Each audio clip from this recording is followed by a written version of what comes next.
नमस्कार, kitchen with प्रणीतामध्ये आज आपण गूळ घालून गाजराचा हलवा बनवतोय. अगदी साध्या सोप्या पद्धतीने. दूध, खवा, मिल्क पावडर यापैकी कशाचाच वापर न करता आज आपण हा इतका रसरशीत गाजराचा हलवा कसा बनवायचा ते पाहणार आहोत. चला तर मग वेळ न घालवता लगेच रेसिपीला सुरुवात करूया.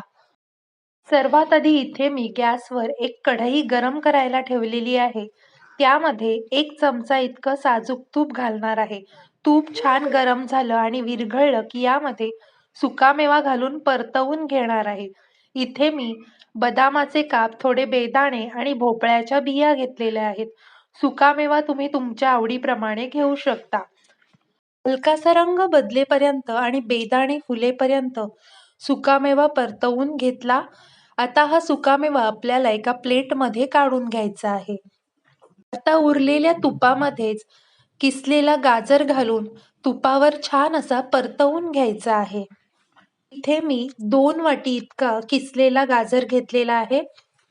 आता गॅसची आच लहान ठेवलेली आहे आणि 2 ते 3 मिनिटं हा गाजराचा किस आपल्याला तुपासोबत छान असा परतवून घ्यायचा आहे. परतवून झाल्यानंतर आता कढईवर झाकण ठेवायचं आहे आणि 5 मिनिटं मंद आचेवर गाजराचा किस शिजवून घ्यायचा आहे. 5 मिनिटानंतर झाकण काढायचं आहे आणि पुन्हा एकदा हे मिश्रण हलवून घ्यायचं आहे. आता यामध्ये मी अर्धा वाटी दुधाची चाय घालणार आहे. ज्या वाटीने आपण गाजराचा किस मोजून घेतलेला आहे, त्याच वाटीने आपल्याला बाकीचे सर्व इन्ग्रेडियंट्स घ्यायचे आहेत. आता ही साय व्यवस्थित एकजीव करून घ्यायची आहे. तुमच्याकडे जर का दुधाची साय नसेल तर तुम्ही यामध्ये खवा किंवा मिल्क पावडर सुद्धा घालू शकता. दुधाची साय घातल्यामुळे गाजर हलवा एकदम स्वादिष्ट तयार होतो. आता पुन्हा आपल्याला कढईवर झाकण ठेवायचं आहे आणि 2 ते 3 मिनिटं हे पुन्हा शिजवून घ्यायचं आहे. इथे साईचं खव्यामध्ये रूपांतर होतं. आता 3 मिनिटानंतर झाकण काढून पाहूया.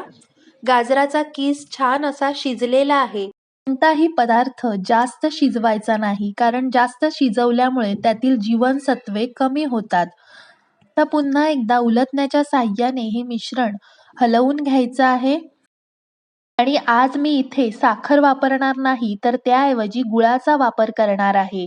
इथे मी अर्धा वाटी इतका बारीक चिरलेला गूळ घेतलेला आहे. आता हा गूळ व्यवस्थित एकजीव करून घ्यायचा आहे. आणि गूळ पूर्णपणे विरघळण्याची वाट पाहायची आहे. जसजसा गूळ विरघळत जाईल तसतसं हे मिश्रण सैलसर दिसायला लागेल. पण आपल्याला हे सतत परतवत राहायचं आहे. इथे मी गॅसची आच मध्यम ठेवलेली आहे. थोडंसं हे मिश्रण घट्ट झालं की आपल्याला लगेच गॅस बंद करायचा आहे. आणि यामध्ये पाव चमचा इतकी वेलची पावडर आणि आज मी इथे गुळाचा वापर केलेला आहे, त्यामुळे थोडंसं जायफळ किसून घालणार आहे. नेहमी गॅस बंद केल्यानंतरच वेलची जायफळ पावडर घालायची, म्हणजे त्याचा स्वाद छान असा टिकून राहतो. आता हे मिश्रण पुन्हा एकदा व्यवस्थित एकजीव करून घ्यायचं आहे आणि सर्वात शेवटी यामध्ये आपण जो सुकामेवा तुपावर परतवून घेतलेला आहे, तो सुकामेवा घालायचा आहे. आपला छान असा रसरशीत गाजर हलवा बनवून तयार आहे. आता मी हा गाजर हलवा सर्व करणार आहे.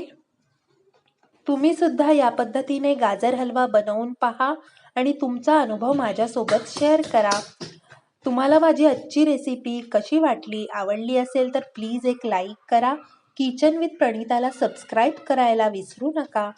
चला तर मग पुन्हा भेटूया अशाच छानशा आणि सोप्या प्रमाणबद्ध रेसिपीमध्ये.